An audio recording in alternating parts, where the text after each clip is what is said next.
Okay.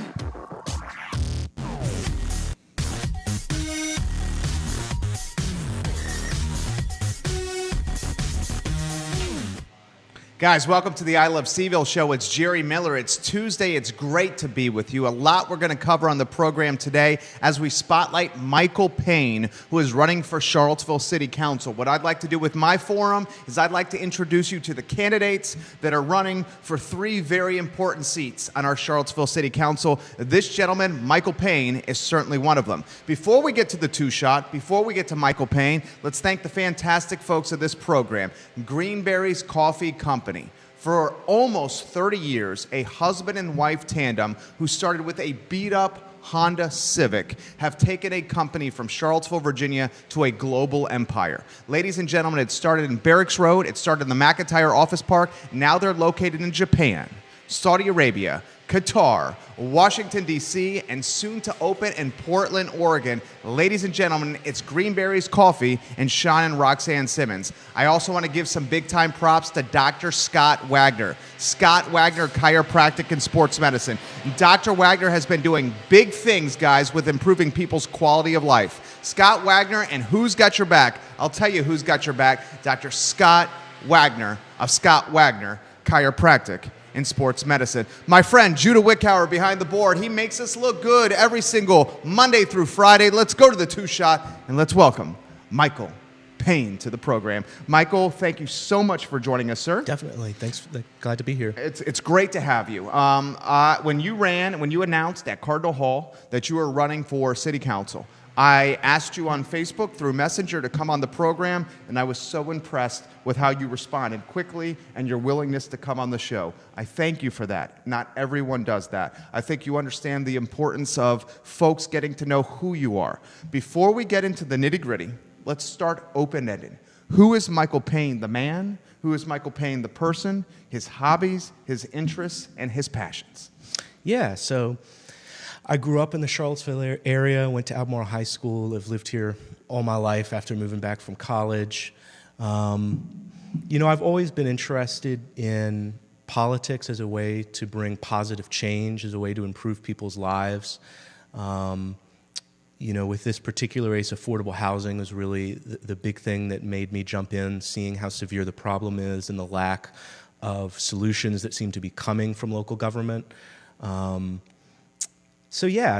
think that's a big part of my motivation for running. I mean, for me personally, I've worked in affordable housing with Habitat for Humanity Virginia locally. I'm a huge music fan, huge photography fan. I'm just an ordinary guy who decided, maybe I could make a difference by running. Well, I appreciate that. An ordinary guy trying to make an impact in Charlottesville, I can certainly appreciate that. We thank Lauren Linsky, Peyton Allen, Ray Cadell, Gilly Garth, April Ward, Sarah Hill Buchensky, Jay Wyant, Robert Alley, Mark Walbin, Quentin Johnson, a lot of people on the stream right here. Habitat for Humanity. One of your passions, affordable housing. Your profession. Affordable housing, right? Let's start open-ended. Charlottesville, 55% of its property, City of Charlottesville, is zoned R1. In R1 zoning, I'm going to do the layman's perspective. You're the expert, I'm the layman. 55% affordable housing, or 55% zone R1 means, guys, single-family detached home on these pieces of property. When more than half of your property in a very confined city is zoned strictly for single-family detached homes, that means affordable housing is going to be difficult to find in city limits. I think that's very safe to say. Let's start open-ended with the affordable housing crisis. Both Nikia Walker and Heather Hill have said on this program, we undoubtedly have an affordable housing crisis in Charlottesville. Do you agree or disagree? I think we absolutely have an affordable housing crisis, and we've had one for some time now. Our rents in the city are comparable to Austin, Texas, and other major cities around the United States, despite us being much, much smaller. I've heard stories of people paying $700, $800 a month for trailers in Charlottesville and in Albemarle County. Myself, I don't make a whole lot of money, but I'm not. And about 40% of my income goes to rent. And 40% of your income goes to rent. That's startling. And that is a very common thing in the city, just because of how expensive rent is. And for those prices, it's not like you're getting single bedrooms, efficiencies, studio apartments, because we don't have enough housing, period, and we certainly don't have enough affordable housing. You brought up the R1 zoning, the single-family zoning, which I think is a major part of it, because 55% of the city is zoned, so the only thing you can build is a single-family home. But over 60% of people living in the city are renters. So you have a housing stock that doesn't even match up with the families living here. And you look at the history of R1 zoning nationally, there's a lot of ugly history attached to that in terms of zoning for single family as a way to exclude working class people, people of color. And it doesn't make sense for our city anymore to have that much land zoned only for single family. Constance Wyatt, thank you for joining us. Sean Perkins, thank you for joining us. Cedric Laverne Washington, thank you for joining us. Ray Jordan, thank you for joining us. The R1 zoning was, the zoning was converted to R1 to prevent white flight. I'm going to cut to the chase. It was changed to prevent white folks to moving to Albemarle County, where they could get larger pieces of land and build larger homes, the McMansions in the county. That's safe to say. R1 zoning, single family here. Is that the first place? Is that the first step to solving the affordable housing crisis, tweaking the zoning? It's a necessary step. We absolutely have to do it, and the comprehensive plan draft is looking at that. But I think there's no way to solve this crisis without addressing that and allowing the development of duplexes, triplexes, more apartments. Because, as you said, you look at the history of downzoning, which is making it single family housing only, and that is rooted in a segregationist agenda, and I think that should not be acceptable for our city to still have that legacy with us. We need to make sure that we are allowed to build affordable housing. The devil's advocate is keeping it R1 zoning, keeping it 55% R1 zoning, keeping it single-family homes, homes that you could potentially have higher tax assessments on, homes that are going to appreciate in value, homes where homeowners are in there, maybe take care perhaps more of the community because they have more skin in the game, because they've put hundreds of thousands of dollars in a 30-year mortgage in play. Tenants historically do not take care of properties as much as homeowners. I think that is safe to say. Open-ended, my friend, your thoughts? Well, I would say, we're not saying that people can't build single-family homes. We're just saying that if a developer or a family wants to, they could build a duplex or a triplex as well. So they're not banned from doing that. And, when you're talking about building duplexes and triplexes, I actually view it as you're opening up the opportunity of homeownership to more people. Because right now we're limiting who can ever become a homeowner, and that's a real problem because historically homeownership has been the way that people have built generational wealth. And when you look at the wealth gap between white families and black families in the United States, a major part of that is the history of urban renewal, which took away the ability for black families to become homeowners. And I think we need to rectify that by opening up homeownership to more people. Urban renewal, one of the microcosm of that is Vinegar Hill. City of Charlottesville, and thank you, Jeremy Ronica, Steve Aruda, Andre Xavier, James Watson, Michael Guthrie, Gary Palmer. Thank you for joining us on the program. Michael Guthrie says, glad to see folks are going to have choices in this next election, giving you perhaps some props right there. Vinegar Hill, let's talk about that. City of Charlottesville takes away homes and businesses from our black and African American community. These are the businesses and homes are what is going to be, as you said, helping them pass along wealth to their offspring, to the next generation. Generational wealth. This has without question set back the African American and black community in Charlottesville. That's safe to say. No one's going to argue with us there. Let's start open-ended. Your thoughts on all that first. Mm-hmm. Well, I think it's impossible to understand the history of Charlottesville without the history of Vinegar Hill and urban renewal.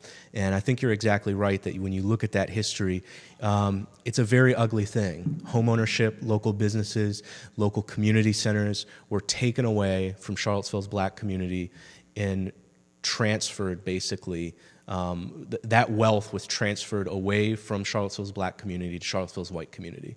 That's what happened. And that's a very ugly history, but it's something that we have to confront, and we have to start thinking about how do we change that? How do we change development so going forward we're doing the exact opposite of that? And I think one of the big lessons of urban renewal, and this is also tied into the fantastic article in CVille Tomorrow that came out about redevelopment of Friendship Court, is I think, to me, one of the big takeaways from Vinegar Hill and urban renewal is that hubris in planning is extremely dangerous, because the architects of urban renewal truly thought that they were just doing what made sense, that that was just good planning. And I think, one of the lessons we have to take from that is any major development decisions, we need to be going into local communities and having local communities drive the process and have them give feedback, because when it's top down, it's impossible to build trust, and you run the risk of making really disastrous decisions like the redevelopment of Vinegar Hill that happened. That was sizzle reel, Judah. That was fire. That was fantastic. You're an articulate individual. That was very, very good, Judah. Let's cut that into a highlight reel. April Det Ward says, very well said. David Karen, thank you for joining us. Gary Palmer, thank you for joining us. Michael Guthrie, CEO, Roy Wheeler Realty Company. He says, Austin, Texas has come up with an interesting concept. Single-family lots are now being able to be redeveloped with duplex, triplex structures as long as they look like single-family homes. It could be something Charlottesville should look at. Your thoughts, Michael Payne? I think it's a great idea, and I would say maybe even, I don't know if we even necessarily need a restriction on what a duplex or a triplex can look like, because I think Minneapolis, I believe, just recently reformed their zoning they've ended single-family zoning. So people can build a single-family home, but there's nowhere in the city where that's all you're allowed to build.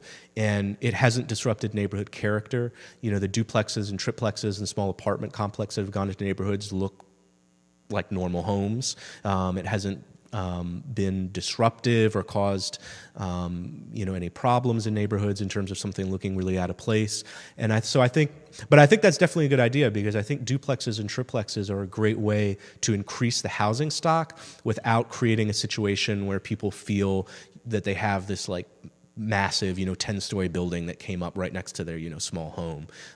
So it's to me, it's just a common sense no-brainer to allow that kind of thing. Planning Commissioner Rory Stolzenberg joining us here on the program. Rory is going to join us on the show. I believe Rory is it next week. I think it is next week.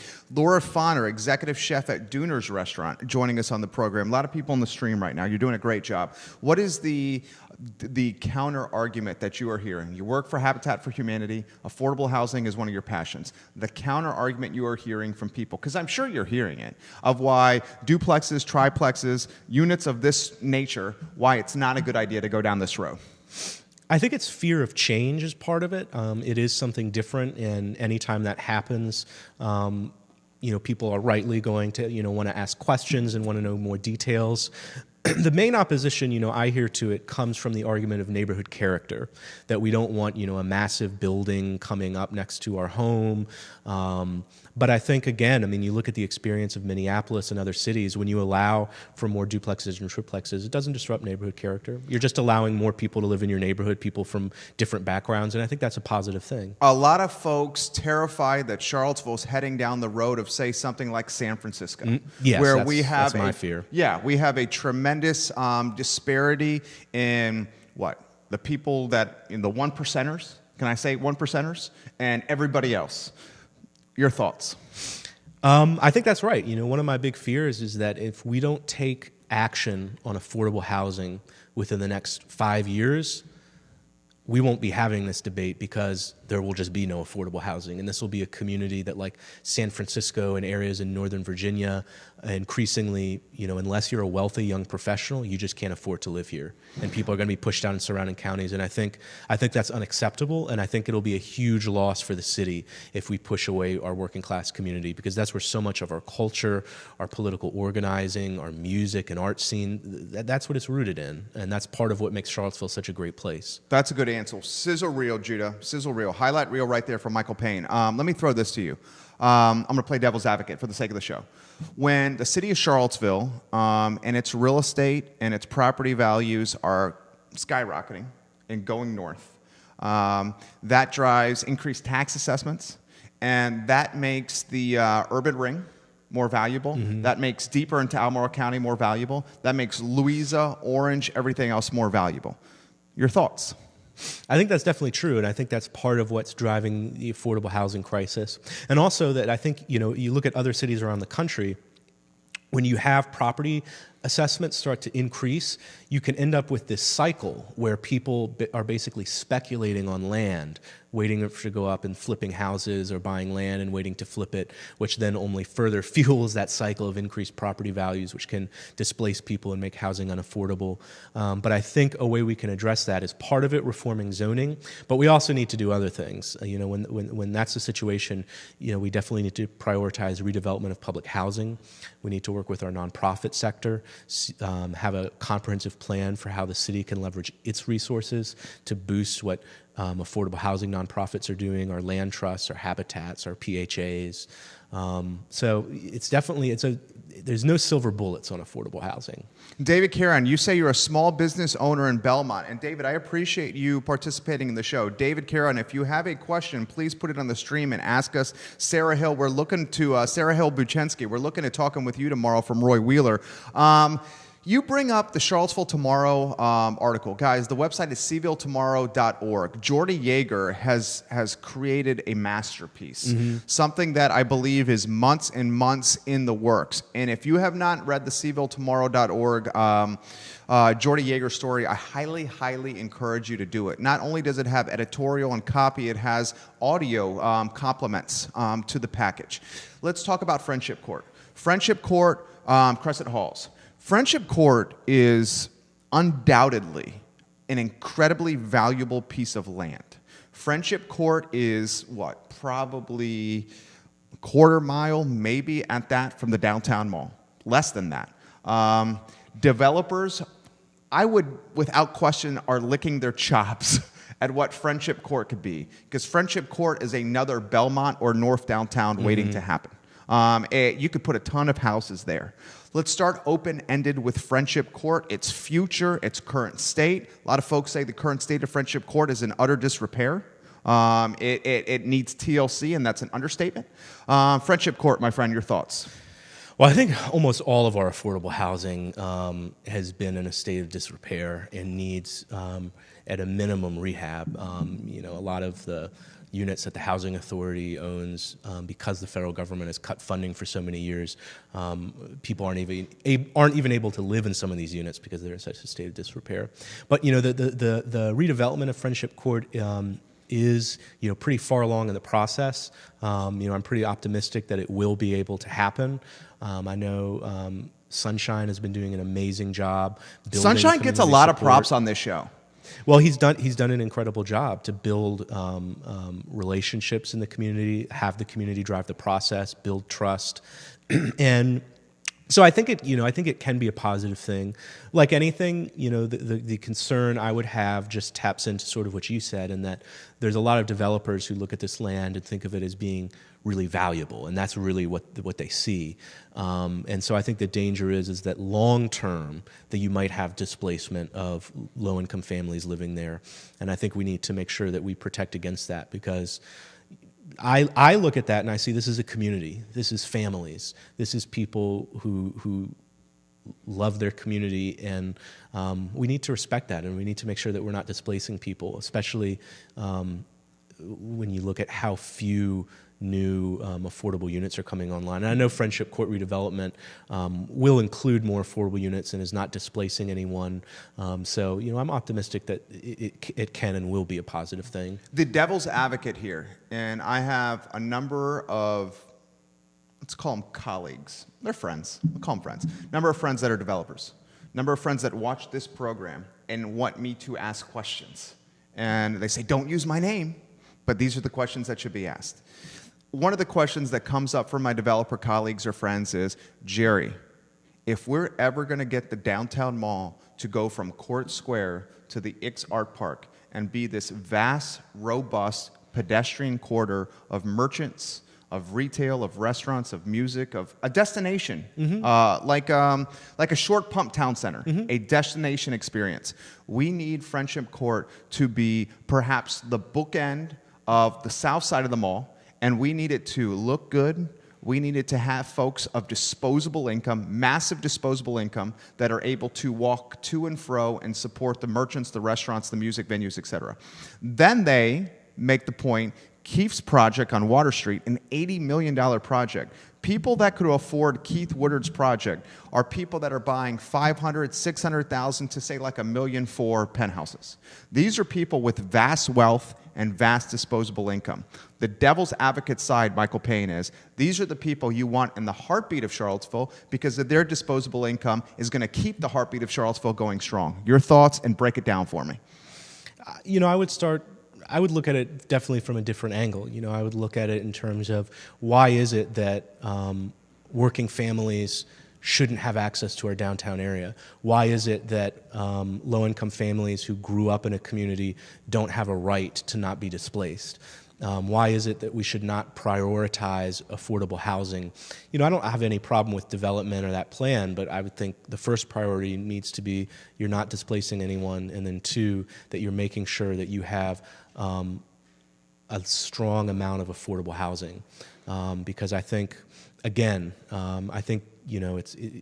if we are accepting that we're going to displace low-income families and not have affordable housing, that there's only certain areas that low-income families should be allowed to live, I think that's a very bad thing for the city, and I think it's not going to be sustainable or good for us long term if we take that approach. Well, then we turn it to San Francisco. Right. Yeah, and San Francisco's got some serious issues.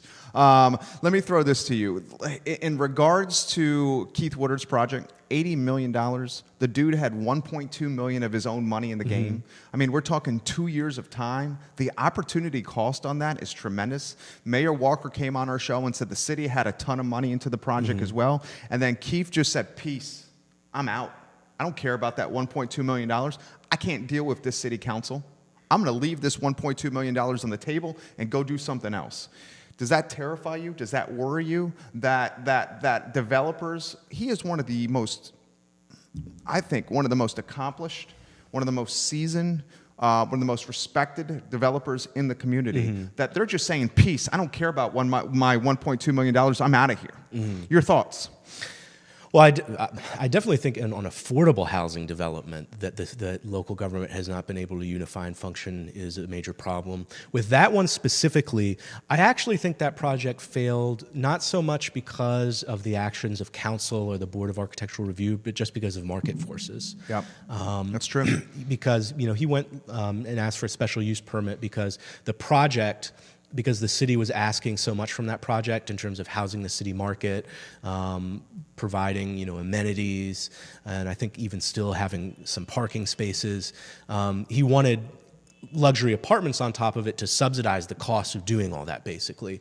And so he asked for a special use permit to get more because more subsidy was needed because construction costs had gone up. And City Council did eventually grant that special use permit. But if I'm remembering correctly, I think only 37 of 97 or something like that of the apartments anyone expressed any interest in. And I think right now near the downtown mall, there's some luxury apartments that are still vacant. And so I think it was just a matter of the numbers weren't working out. And it was sort of, I think, the Board of Architectural Review was just sort of a final thing for that. And I would look at it differently. I don't think it necessarily failed because of local government. Good question. Good answer right there. April Dent Ward, she grew up in Fikeville, real estate agent who lives, I believe, in Fluvanna County, I think, April. She says, I would love to move back to the city, but affordability and the size of homes are a serious issue. Fair statement right there, April Ward. Keith's project, you're exactly right. When he started the project and when he was ready to construct the project, the market conditions had changed. Cost of goods had increased. Labor costs had increased. So he goes to the city council and says, I need to add floors. I'm going to ask you a hypothetical question. If Michael Payne was on city council at that time and Mr. Keith Woodard had gone to you and said, this is what the position I am in, how do you personally handle it? I would say, if you want the city to grant a special use permit to provide more floors and basically more income for your project. There's going to have to be affordable housing as a component of it in some way. So, I think the affordable housing crisis is so severe. I mean, we need to be looking at every mechanism we have to add affordable units to the stock. And I would not, that project is one of the city's few remaining pieces of land that the city owns. And so city-owned land is a really powerful thing because that's something the community has direct control over. And so I really think, the housing crisis is so severe that we need to be making sure that, when we're talking about land that the city owns and has direct control over, that we're really using that to promote affordable housing and to promote things that is accessible to working class folks. Because, you look at the downtown mall right now, if you make $10, $12, maybe $15 an hour, it's not always, a very accessible place just in terms of what you can even afford on the downtown mall. And especially now with the ice rink gone and S Cafe and the Annie Room going away, I think it's really important that in the heart of our downtown area that we have public spaces that are accessible to working families. Roger Crawford, thank you for joining us on the program. Roger, do you remember when you and I were doing the NBC 29 TV show together? Roger Crawford, I got nothing but love for you, sir. 44% of people in a recent survey felt, African Americans, said they did not feel comfortable coming downtown. They did not feel welcomed. Your thoughts on that? Is it due to price points? Is it due to options from, you go downtown, there's very few spots for dinner where you can find a meal under $12. Right. Downtown. What are your thoughts when you read a survey that the heartbeat of the city, the crown jewel of our community, 44% of our black community does not feel welcome downtown? Well, that's something I can't really answer. That's not, I think that's something, where we need to just listen to folks who are not comfortable going there and really have them lead that discussion. I can't really speak to that for myself. Personally, from what I've heard, I think... How do you solve it then? You can speak to that. How do you make it more welcoming? Well, I think one, you having a more mix of amenities in terms of what is affordable. One, and a big question also I think along with that is how many minority-owned businesses are there on the downtown mall? Not many. Right. Can you think of one? I know there's the mobile food cart by the old Bank of America building. Can you think of another minority-owned business on the downtown mall? Not that I know. If anyone that's watching this stream here, we have a number of people on the stream, can you think of minority-owned businesses that are on the downtown mall? And if you can, please put it in the stream so it can help us with our conversation. I don't mean to interrupt you. No, you're good. And I think that's why, I think we do need to be looking at how can we have a strategy for allowing for more minority-owned businesses in the heart of our downtown area. Because that's a big, that speaks to a lot. And you look at the ice rink, S Cafe, and the Annie Room are all now being demolished to make room for corporate office spaces. And the Annie Room was one of the few places in Charlottesville where you were having rap concerts. The S Cafe was a huge community space for the LGBTIQ community. The ice rink was a great place for families to go on weekends. It was affordable. And now all that is going to be gone and replaced by corporate office spaces. And I think that kind of thing is what makes the downtown mall not a welcoming place to a lot of people. Good answer right there. You're on fire. You filled 30 minutes and it's felt like 5. You're doing a hell of a job here. Planning Commissioner Rory Stolzenberg says Cav Barbers is a minority-owned business that's right across from Petit Pois Restaurant. Rory, thank you, sir. If anyone else watching the stream can think of a minority-owned business on the Charlottesville Downtown Mall, we would like to highlight them on the program. I'll play devil's advocate with you. Joffrey Woodruff, who owns the QIM hedge fund, which is right across the street from my building here in the Enterprise Center. James Watson says your place is African-American owned and a few other buildings. James Watson, thank you, James. You always make us better. Phyllis Templeton, thank you for joining us on the show. Close to the mall is Salt and Kebab, but not exactly in the pedestrian mall. My friends are the owners and they're minorities. Bob Shada says the ice rink could not make money, so they had to do something different. Bob, I'm going to use that as a springboard for City Council candidate Michael Payne, and a question I'm going to throw to him. The ice park was not surviving. from a financial standpoint. It had traded hands a number of times. At the end, Mark Brown, who was the leader and the owner, the majority owner of the ice park, was trying a number of different things. He was covering the ice a good portion of the year to have parties. Where I'm going with this is, if Joffrey Woodruff at QIM, the QIM hedge fund, he's building this state-of-the-art facility that I believe he's called CODE. It's an acronym for Center of, we'll get to that later. Guys, research what CODE stands for. Anyway, long story short, what Joffrey Woodruff is going to do is he's going to put his portfolio of invested properties in this building, and he's going to also attract other businesses or other startups or other companies that fit his model and house them there. So he has a vertically integrated model where the attorneys are on site, the accountants are on site, marketing's on site. Where I'm going with this is, if you have a business or you have an epicenter of commerce like that on one of the primary sides of the downtown mall, Michael, does that not drive economic growth long-term to the area? Because the people that are in that building are the ones with the disposable income, and they're the folks that can support the merchants downtown. In theory, it possibly could, but again, look at the experience of Seattle or San Francisco that have had all kind of major tech businesses come in, but it hasn't promoted equality. It hasn't promoted affordable housing. In fact, it's just skyrocketed inequality in those areas. So, when we talk about economic growth, we need to make sure that we have a strategy for turning an increased tax base into building affordable housing, into programs that promote community wealth building, into programs that promote more minority-owned businesses, because it's a question. I think the question is ultimately, our tax base is growing, as a city we're growing, but who benefits from that? And I think right now, it's only a small group of people who are benefiting from that growth. You're a smart dude. I can tell already through 33 minutes that you're a smart guy. Nicole Scrow jumps on the stream and she says, the Center of Developing Entrepreneurs, what CODE stands for. Nicole, thank you very much. We salute you for that help. If you guys can think of any minority-owned businesses downtown, please put it on the stream. In your ideal world, you work for Habitat for Humanity. Affordable housing is one of your passions. In your ideal world, what does Friendship Court look like? I think it looks like a plan that the residents have helped create and have full support and trust in. And we are at a point where the Friendship Court community has, played a very active role in developing it.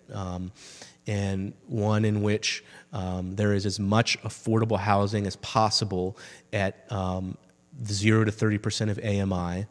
One in which put in perspective for the layman's what AMI stands for. Area median income. Okay. Mm-hmm.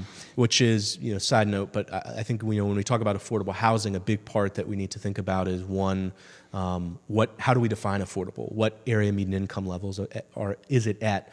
And I think it's really important to make sure that we're providing housing for people at 0 to 30% of AMI. So he basically is saying, I try to dumb it down for people like me, okay? You're smarter than I am, okay? AMI, you're basically saying affordable housing should be allocated to folks that earn 0 to 30% of area median income. So these are folks that are not making a lot of money. Mm-hmm. And I think that has to be a priority because it's 0 to 30% of AMI, which does not get met by most housing strategies. For example, if you reform single-family zoning to allow more duplexes and triplexes, that's going to increase affordability regionally, but it's not going to provide housing for people at 0 to 30% of AMI. Low-income housing tax credit properties often don't meet 0 to 30% of AMI. So it's really important that when we have the chance to provide housing at that level that we do it, because otherwise those people just aren't going to be able to live in our community. And I don't think that should be acceptable for us to say that people who grew up here, have family here, that you're just going to be displaced and there's nothing we can do about it. Guys, Michael Payne, our guest right here on the I Love CVille Show. Roy Wheeler, one of the fantastic sponsors of the I Love CVille Show. Roy Wheeler, a trusted brand in this community. You don't have the longevity of Roy Wheeler without being a trusted brand. We thank Roy Wheeler for being a part of the show. I also thank Olivia Augusta Patton for sharing this stream. If you could be so kind, share, like the stream so we get to know potential candidate, potential winner, Michael Payne. Bart Isley of Scrimmage Play, thank you for joining us. Walt Davis Hall, thank you for joining us here on the I Love CVille Show. Fifeville CVille is something I follow closely. Why I follow CVille closely is frankly because of April Dent Ward. I have gotten to know April Dent Ward through this show, and she is good people. She grew up in the CVille neighborhood. A lot of folks concerned that CVille is going to be swallowed by the machine, and the machine, the University of Virginia. Your thoughts on CVille, open-ended first, and then I'm going to get into specifics here. How do we maintain the authenticity and the character of a neighborhood that has been historically a black neighborhood in Charlottesville? It's definitely a major problem, and I think I think that dynamic is happening across the city, where people are fearing displacement. They're seeing expensive developments come up that seem to be encroaching on their community. I think one way to prevent that from happening is community land trusts. We have a community land trust in Charlottesville, the Thomas Jefferson Community Land Trust, and they're a really powerful tool that cities across the country have used to stop gentrification and displacement. And basically what it does is it allows communities to have control over the land, so they're not. So a community can decide what they want to be developed, whether it be a community garden, affordable housing, and you don't have the dynamic where if a developer comes in and buys something by right, that people can just be displaced. And I know that's been another, it's slightly different. I don't know if it could work in an entire neighborhood, but we've seen with like the Sunrise Mobile Home Park in Southwood that those were mobile home communities that were going to be purchased by private developers, and Habitat, a nonprofit, stepped in to buy it and then redevelop it for affordable housing with a guarantee that no one's displaced. So I think those are both possible models when you're looking at neighborhoods facing gentrification. But again, there's no silver bullets. You're impressing people on the stream right now. I want to thank Lucas Sachs for sharing the stream. Share the stream, like the stream, love the stream, get exposure for the stream so people can get to know Michael Payne. Laura Fonner, who's the executive chef at Dooners, she says, there is a huge issue.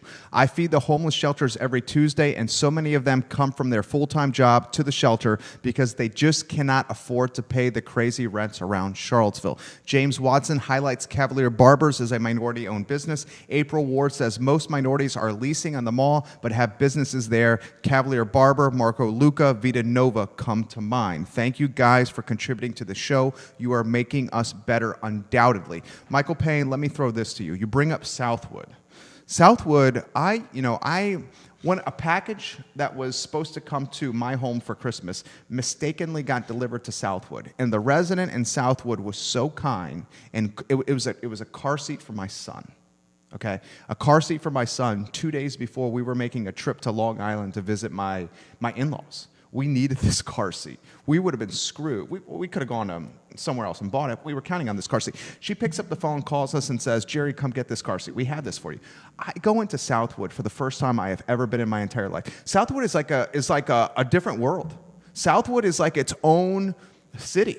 Southwood is like, I don't think many people in Charlottesville, Virginia know what Southwood is, the conditions are. I mean, put in perspective, because your experience and your ties to Habitat, you guys are making big time things here in Southwood. And I know it's in the county. It's in the county. But the county and the city, for me, are one and the same. When the county does well, when the city does well, they each feed off each other. Southwood, Michael Payne, thoughts? Yeah, I think... and this is something that I think is really important for all of us to remember. When we talk about low-income communities like Southwood Mobile Home Parks are communities. They're regular people. They're strong communities. And I think, sometimes we stigmatize low-income communities in a way that can be harmful. So, but I think you're right. I think a lot of people aren't familiar with it because both by race and income, we're a very segregated region. So, a lot of times people just don't even see low-income communities in the area. But I think what's happening in Southwood is very exciting because Southwood was at risk of being displaced by a private developer purchasing it. And Who was that? Can you tell me? I'm not sure who the developer was, but I know that Habitat Charlottesville stepped in to purchase it and is currently undergoing a process of similar to Friendship Court, going into that community and having them drive the process, having the community decide what they want redevelopment to look like and the mix of housing they want. And that takes time for sure, but the fact that it's happening is a really positive thing, and I think could even be looked at as, you know, a statewide model for how we can preserve affordable housing and just prevent displacement, especially because mobile home parks now are increasingly disappearing, and cities will not zone to allow them to be built.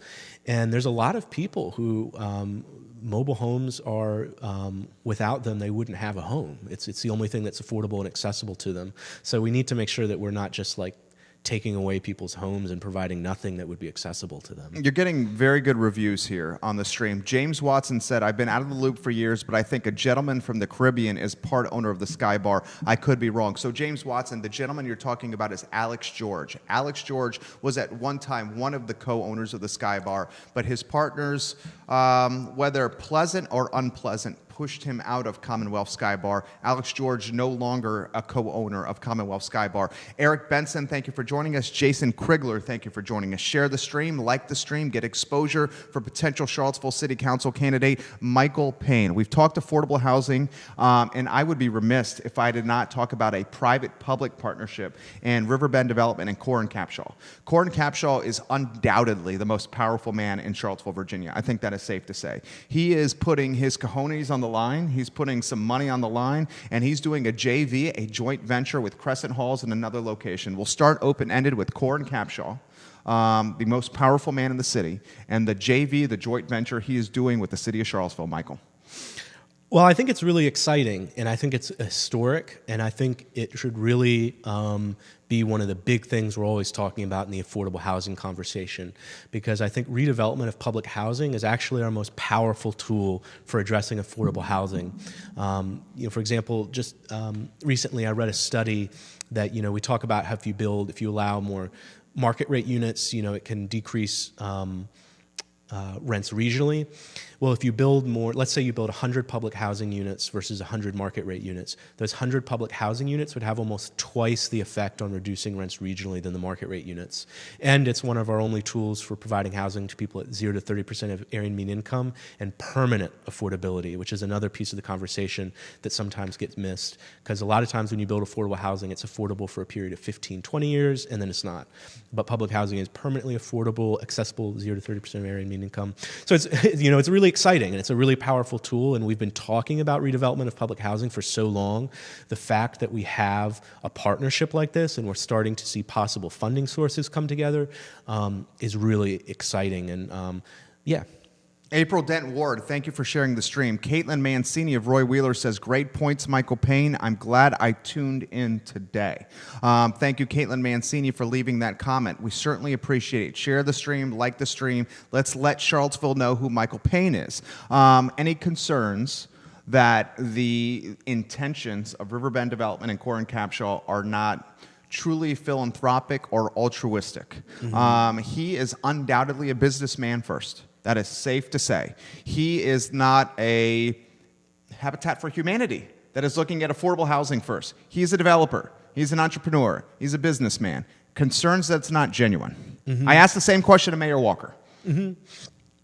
Well, I've never talked with him. I don't met him. I couldn't speak to what his intentions are because I just don't know. Uh-huh. But I think it's definitely a legitimate concern to ask, what's the motivation behind it? Is it to have some to have a leverage point over council? Right. I did this for you. You give me this now.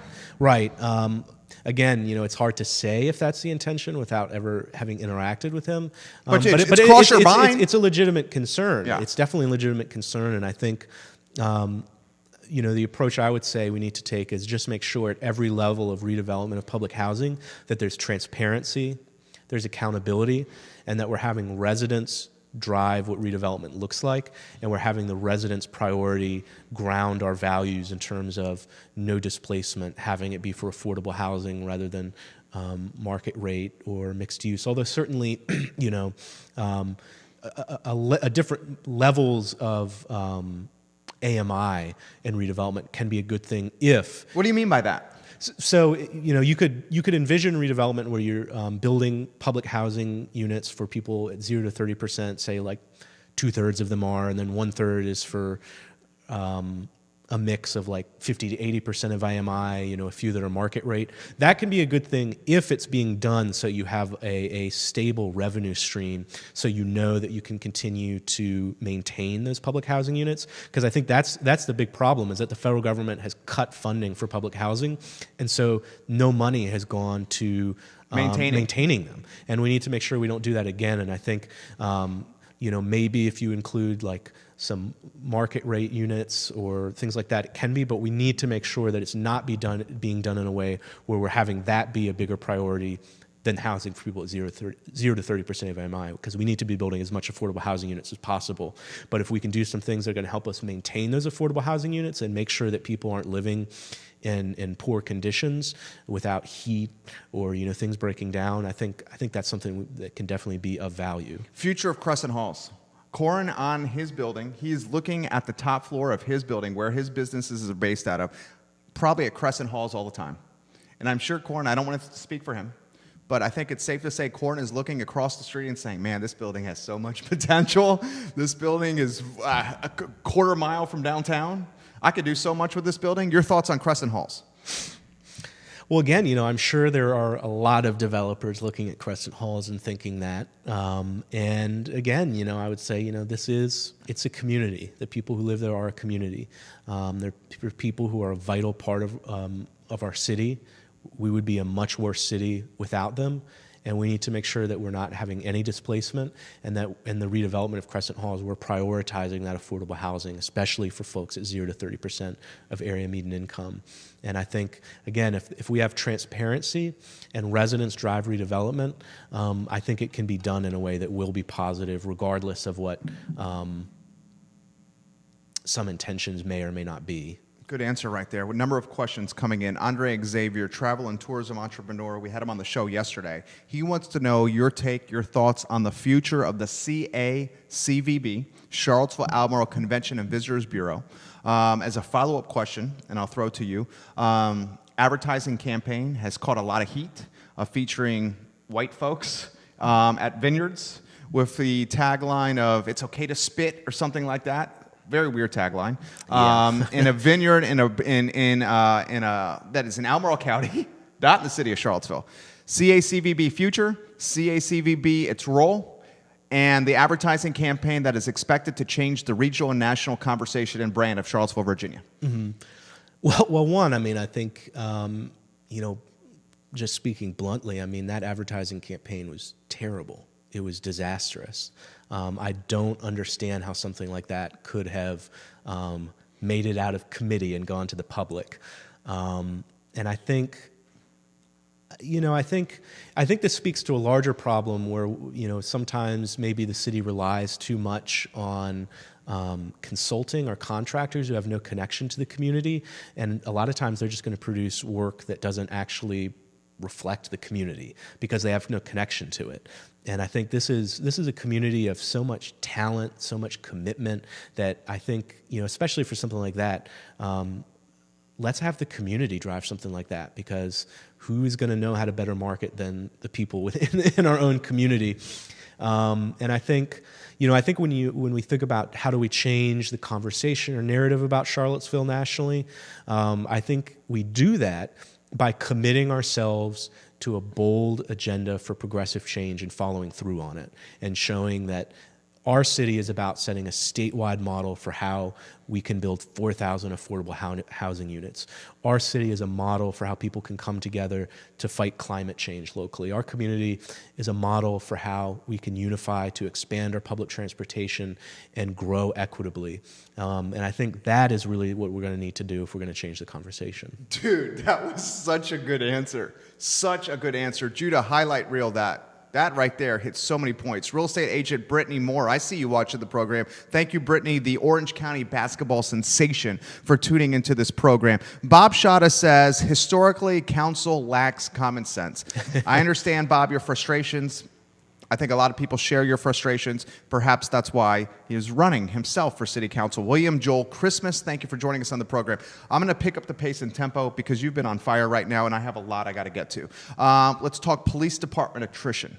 City of Charlottesville is losing police officers left and right. Albemarle County Sheriff Chip Harding says it's because perhaps at the top with our chief does not have a system or a community or a good feel of what's going on with her staff. Chip Harding says we should get a third party to audit our police chief and the attrition we're experiencing. We'll start open-ended Michael Payne.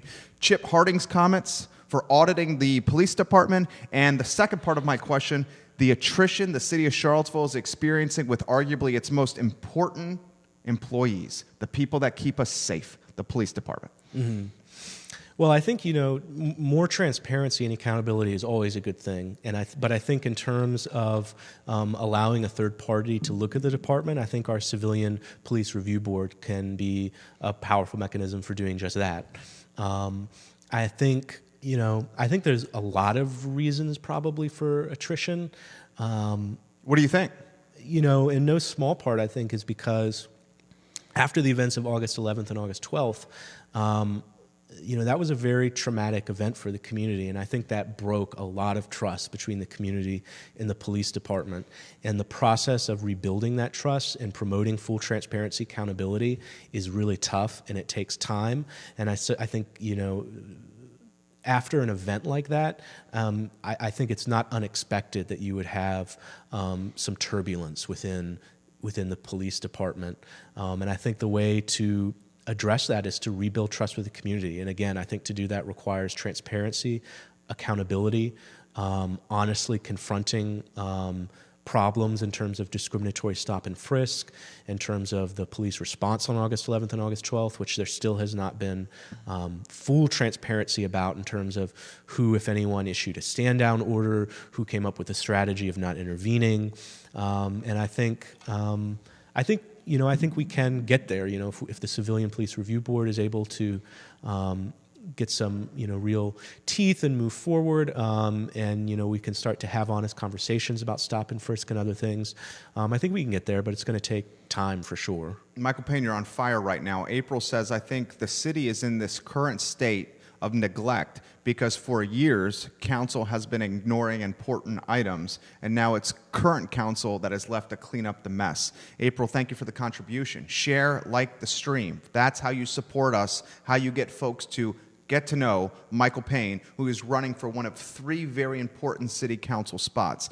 August 12, 2017, a day that will forever live in infamy in Charlottesville history. How does the city of Charlottesville move forward with August 12, 2017? Embrace it, ignore it, leverage it? Your thoughts? Well, I think, for me and a lot of people, it's a very personal thing. Because you grew up here. Yeah, and I was there that Me day too. On Water Street and or by Market Street by 4th, and it's a very painful thing. It's a very traumatic thing, I think, for a lot of the community. A lot of people know directly people who were injured, people who are still dealing with PTSD and trauma from it, just from witnessing something like that. And so I think, for me, that's the first thing. It's just making sure that we do right by the people who were injured in that attack and who have suffered, because there's a lot of people who still are struggling with bills, still unable to work, still having surgeries, and I think we can't forget about them just because the national media has moved on. Beyond that, I think as a city, we definitely can't ignore it. We have to be honest about it. We have to confront it, and I think we have to say we are going to take this terrible, traumatic event, and we're going to let this fuel positive change. We're going to let this change how we operate as a city, so we're promoting racial justice, we're promoting affordable housing, we're attacking head-on the problems in our city. I think that is really the only way forward for us as a city, is to take this and have it lead to change and honestly confront, some of the inequalities in our community. I just appreciate what I saw from you, and it was raw emotion. I was there as well. I was there initially for a couple of reasons. I knew it was going to be history. It was something that's going to be in textbooks that my son was going to learn about in this community. Wanted to see how my building, the Macklin building, was going to be impacted. I have a lot of skin in the game here. Every time I think about it, I'm also, emotion comes to me. Put in perspective the emotion you feel with 812, because it's showing, and I think it's connecting. Talk to me about that. In terms of? This is something that we will always, I think, have to deal with. Even the anniversary was making national news. Do you, as a potential city council candidate, and if you do have the opportunity of winning, do you take the platform that the city needs to say, we need to own it, we need to convey the emotion that we are experiencing so people understand that perhaps this is not true Charlottesville that really happened on August 12, 2017? Well, I think we have to be honest about it, and we have to be willing to express the emotions that our community is feeling, because, again, for so many people in our community, it was a deeply traumatic event. And, I just don't think we can move on unless, as a city, we're doing that, and we're saying, we are going to make these changes now in terms of changing our public spaces, confronting our history. And I think, as time goes on, I think, it can be an event that as a city we're able to come together and not have it be like it was last year, where you're having, police take over the entire town and, people can't get on the downtown mall. I don't think we can keep doing that kind of thing. I 1,000% agree with that. 1,000% agree with that. There is no need for a police state in this city. I 1,000% agree with that. Anja Andalek, the owner of Fig, the restaurant on the UVA corner, kind enough to joining us. She's given you big time props on the stream. Anja, thank you for the support. Other questions I have to get to. You are crushing it, sir. Let me throw this to you. Michael's, your thoughts on Dr. Wes Bellamy's intentions, his goals, his plans to rename or rebrand Preston Avenue. And I'm going to use that as a springboard to a second part of the question that I also asked Mayor Walker on the show. Folks say if we start renaming streets, we start renaming parks, and we start moving and rebranding statues, that it's going to take it all the way to Thomas Jefferson and the University of Virginia and removing TJ from grounds and from the history of UVA. Dr. Bellamy's efforts, are they legitimate? Dr. Bellamy's efforts to change Preston Avenue, your thoughts, and does it go Pandora's box all the way to Thomas Jefferson, Michael Payne? Well, to start with the renaming of Preston Avenue, I think it's a positive thing. I think it's a good conversation to have, because it's the truth. Preston owned slaves, and I think anytime we're able to just have an honest conversation about history and that kind of thing is always a positive thing. And I think Dr. Bellamy had floated the idea of renaming it after, forgetting the person's exact name. Also with the surname Preston. Correct. Yeah. I think that's certainly something which is positive and makes sense. And I think it's something as a community, spaces matter, history matters, how we choose to name public spaces matters.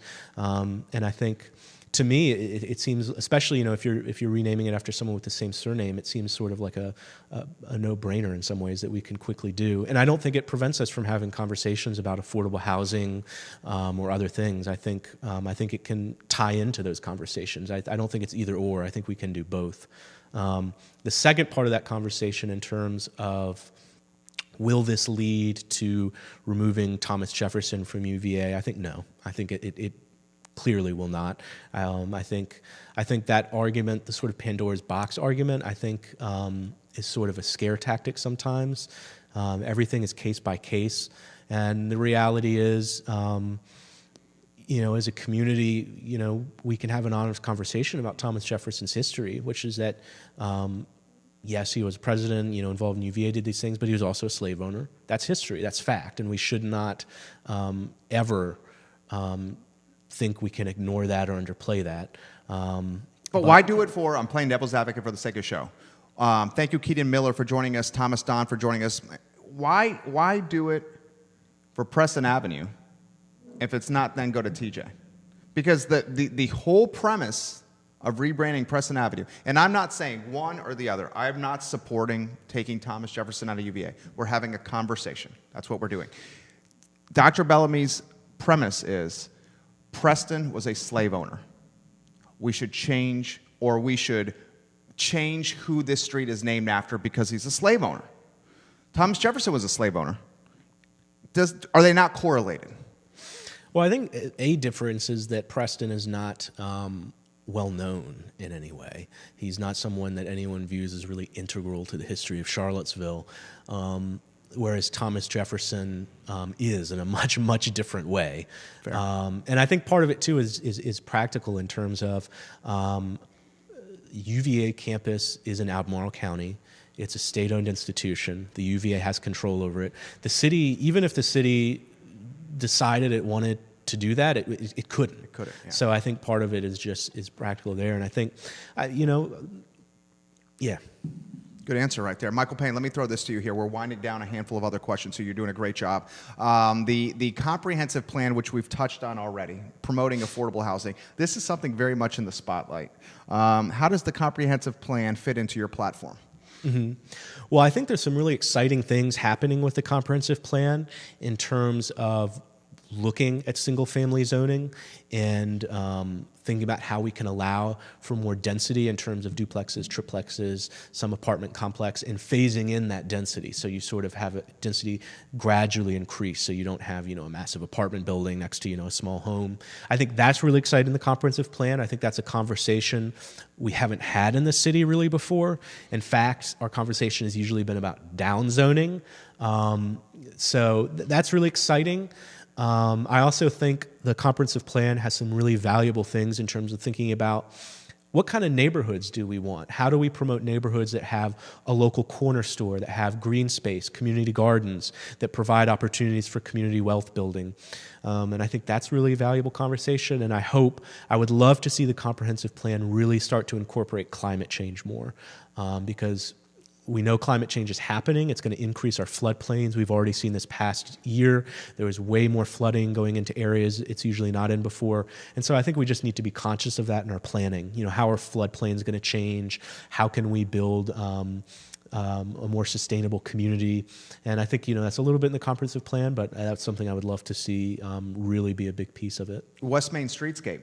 Millions and millions and millions and millions of taxpayer dollars allocated to the West Main Streetscape with the idea that it will connect the UVA corner to the downtown mall, with the idea when parents and students come to the University of Virginia in Charlottesville for the first time, they're driving right down West Main and it needs to look prettier than it is, with the idea that it needs to be more pedestrian and bike friendly, et cetera, et cetera, et cetera. West Main Streetscape, millions of dollars being allocated to it. Yes, no, your thoughts on West Main Streetscape? Mm-hmm. Well, I think this is a problem with the capital improvement projects budget, where that money is allocated for West Main, is that every project in capital improvements is important. Every project you could look at and say, this is worth doing. But the question is, so our question is, what do we prioritize and how do we prioritize it? And I think, I look at West Main Street, streetscape, important, valuable, but then I also look at, say, Crescent Halls, where heat just shut off during this past snowstorm. Elevators aren't working. Elevators aren't working. Yeah. People open their ovens in the winter for heat. And to me, that Crescent Halls, affordable housing is a bigger priority. That said, we aren't at a point where the West Main Streetscape just happened. We're not debating it. There's already been millions and millions of dollars allocated, which is tied in with matching state money. I think the total allocation the city is going to be giving to that is $20 million plus the matching state money. And so you're saying it's an opportunity, we have to take this matching money, and that's why we need to go down that road. I think we're so far along in the process, I don't know if we're really able to reallocate that money in a way that would work. Because, we're talking about, I can't remember the exact numbers, but a substantial amount of matching state money. That work is already underway. So if we took away money from it, you'd basically be stopping it halfway through. And I don't really know. We have too much skin in the game. But right. But I think we do need to have this start a conversation about more awareness about the capital improvement projects budget, and think about what are the other projects we haven't started that are coming down the line, and what do we really want to prioritize. For example, I think we really need to prioritize our public transportation. I think we really need to be thinking about how we build a comprehensive public transportation system. And I think things, that should be a bigger priority than maybe some other things in the future. Good answer right there. Hunter Harding, thank you for joining us on the show. Hunter Harding, one of the best sous chefs in Charlottesville, currently the sous chef at Peloton Station on Thames Street, also works at Hamilton's on the downtown mall. Hunter Harding, nothing but love for you, baby. That's the conversation I'm hearing. A friend of mine who is very active on Twitter, who I encourage everyone to follow, is Matthew Gilligan. Matthew Gilligan is so passionate about affordable housing, about parking, just about Charlottesville in general. He says to me in a one-on-one conversation, Jerry, we're allocating millions and millions and millions and millions and millions of dollars to the West Main streetscape, yet schools are in disarray. Yet our public housing is in disarray. We can't give teachers, his wife's a teacher, we can't give teachers the money, the raises they deserve. It's not that the West Main streetscape should not have value. It's right. that other things perhaps should be prioritized above the West Main streetscape. You've touched on this already, but I need to ask the specific question. If you give us that perspective, sir. The prioritization of needs. Mm-hmm. Well, I think prioritization of needs is one, affordable housing in terms of making sure that people are able to just live in this community. I think climate change is certainly up there. There's a lot tied in with that in terms of promoting usage of clean energy, creating more pedestrian and bike paths, having this be a more walkable city, promoting community gardens, things like that. I think public transportation has to be a huge one, especially because we're really increasingly becoming a regional metropolitan area with Charlottesville and Albemarle. And for a lot of working families, public transit is a lifeline.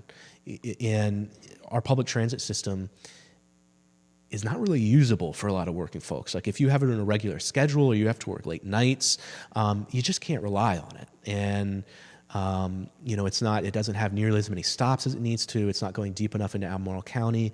And I think we really need to have as a priority a comprehensive public transportation system, because I actually think if we don't have that, it's going to be a lot harder to address the affordable housing crisis, because you can only limit off-street parking requirements if you have robust public transportation. You can only have more people able to live in the county and commute to the city if you have public transportation.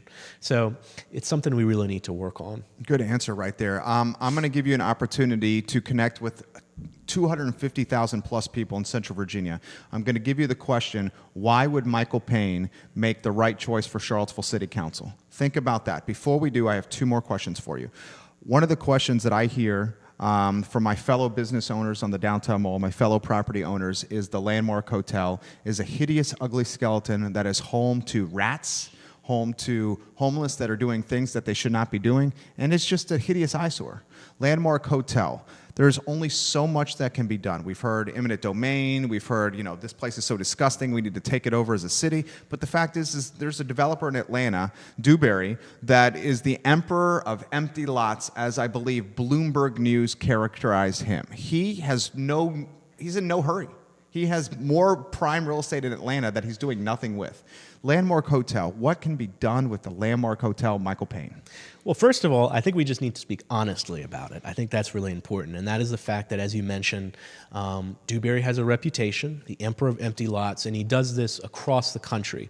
He buys properties in downtown areas of cities, and he refuses to develop unless the cities give him public money, unless they give him huge tax breaks and public benefits. He basically threatens cities. It's essentially extortion. Right, exactly. And I think, and you look at the projects he's done, some of the few projects he has completed. The hotels. There have been huge issues in terms of him lying, changing things at the last minute, boards of architectural review that have sued him, neighbors that have sued him because he just didn't follow through on what he said he was going to do. So we're dealing with someone who is basically a multimillionaire slumlord. And I think we just need to be honest about that and name and shame. That's what I'm doing. That's what I'm trying to do. For sure. which is great. You know, I think that's the only keep doing it answer. as well. Yeah. And I think, you know, in the past, the city had explored, this was a couple councils ago, had explored looking at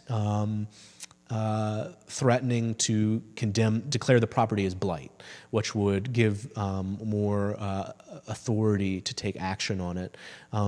I think we need to explore that option, and we need to be thinking about maximizing all our options for pressuring and shaming him. And if we do that, and it turns out, you know, we don't have any leverage, we don't have any tools, you know, then we can move forward maybe with something else. But I think a big part of it is that the council has not had a unified negotiating strategy. So you've had this mix of people who wanted to go, you know, the council once signaled that it wanted to condemn it as blight, and then all of a sudden it switched to say, actually, forget that, we just want to go into direct negotiations and sort of give you what you're asking for. Then it switched back. I think we need a unified negotiating strategy, not just on this, but this kind of thing can pop up in the future. So, you know, make sure that we are going in unified with a actual negotiating strategy.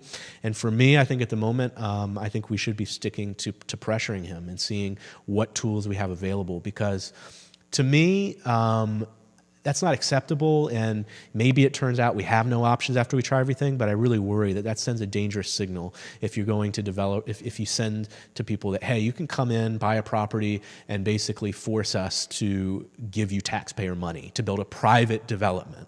That's a strange thing. Michael Payne, good answer. Judah, highlight reel right there. Call it Landmark Hotel. Payne's thoughts. Patsy Strong, thank you for joining us. 2 more questions. You are crushing it. You'll see it on the stream here. Supervisor Rick Randolph, when the court system was kept downtown, it was a no-brainer to keep it downtown. I don't understand why Rick Randolph would want to move it to the county. I don't either. It does not drive economic growth. I've said this so many times on the show. People do not go face the judge and then go out for martinis, steaks, and go shopping. They go home. They do not stay there. So I disagree with you, Supervisor Randolph. I have invited you, Supervisor Randolph, many times on the show. Supervisor Randolph, the invitation is open. I know you watch. He says that there is a history of a lack of trust between Albemarle County and the city of Charlottesville. He frankly said, I don't trust the city. And it related in that specific time to parking being allocated for the courts as the infrastructure is developed further. Albemarle County and the city of Charlottesville, if these two municipalities don't get along, that's very, very, very, very, very concerning. I live in the county. I work in the city. How, if you win this election, do you serve as a liaison or a go-between between the city and the county to improve these relations between municipalities? Well, yeah, I mean, I think to me the bigger issue is that, honestly, I think these divisions between the city and county are silly. It's really silly. Because if you're a working family and if you're someone who makes $10 an hour and you live in the county and you commute into the city, it's one community to you. It doesn't matter whether technically Albemarle made the decision or Charlottesville made a decision. It all affects you. Because, again, we are increasingly becoming a regional metropolitan area. And that means that we're really going to have to cooperate with the county on public transportation, housing, the environment. Urban ring. Ring. Yeah. And we just have to. I mean, we don't have a choice. Otherwise, we're just going to have really bad development decisions, and we're going to have directionless sprawl, and it's not going to benefit anyone. You don't want this to turn into Fredericksburg or Northern Virginia. Right. And we can. I mean, again, because, I grew up in Albemarle County. I went to Albemarle High School. This has always been my city. I live in the city now. I still travel to Albemarle County frequently. My family lives there. It's one community in terms of public transportation, housing, pedestrian and bike paths, across the board. And so my approach would be, I really don't see there being a division there. I really do see this as one community.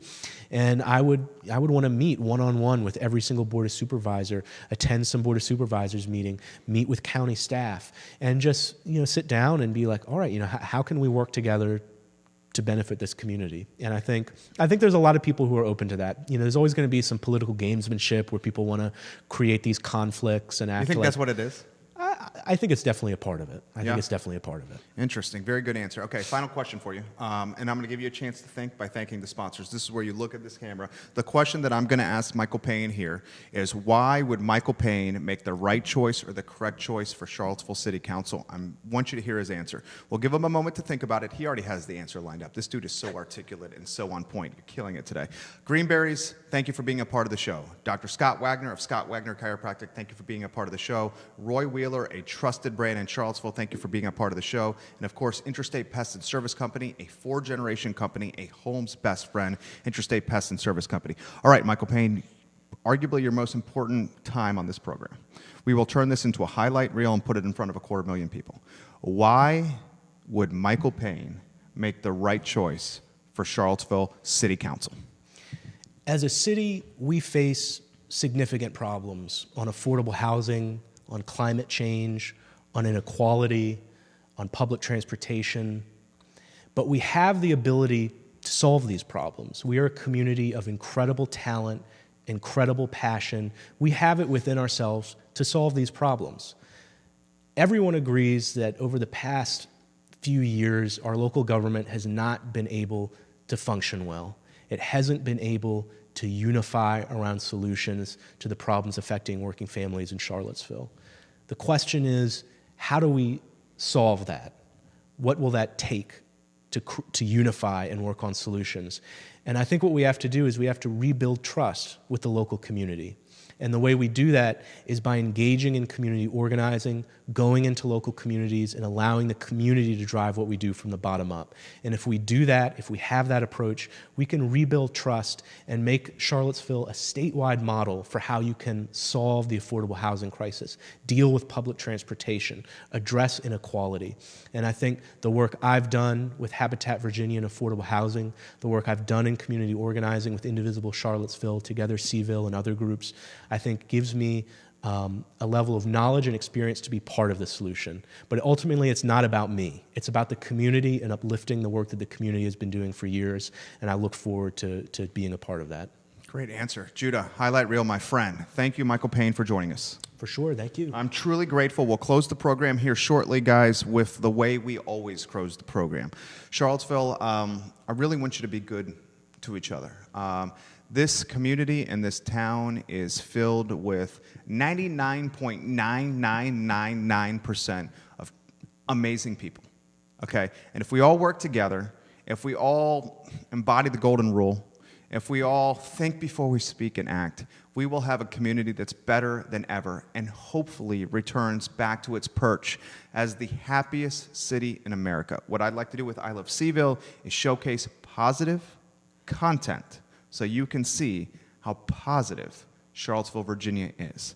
My name is Jerry Miller. Tomorrow, Sarah Hill Buczynski of the Roy Wheeler Real Estate Company. Then we're going to welcome Alex, the president of Forward Adelante, the Latin publication in Charlottesville, because my goal is to showcase folks of every different background, every different income level. My goal is to focus and showcase Charlottesville from every level, ladies and gentlemen. That's the whole premise of the I Love CVille show. Tomorrow at 12:30, right here, we appreciate your support. We appreciate Michael Payne, and we appreciate you for sharing the broadcast. Charlottesville, Virginia, please be good to each other.